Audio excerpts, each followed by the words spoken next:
Itong habagat o southwest monsoon ay naapektuhan itong malaking bahagi ng Luzon. Itong ulan, ang dala nito ay hindi kasintindi ng ulan na ating inaasahan ngayong araw kumpara nitong mga nakarang araw kung saan na dito pa si Bagyong Quiapo. Si Bagyong dating si Quiapo ay kasalukuyan nasa Guangdong Province sa may south ng China. Kasalukuyan, ang layo nito sa atin ay more than 1,000 kilometers west-northwest ng extreme northern Luzon. Isa siyang tropical depression.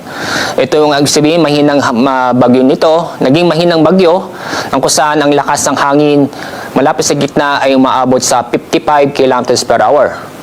Inaasahan sa mga susunod ng araw magiging low pressure area itong si Bagyong dating si Quiapo.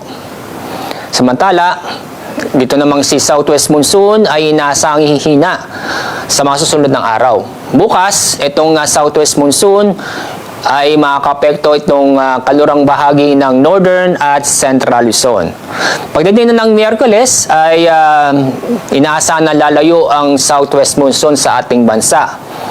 Easterlies ang inaasahang makakapekto halos buong bansa simula Miyerkules at inaasahan na magpapatuloy ng epekto nito sa Huwebes at sa Biyernes.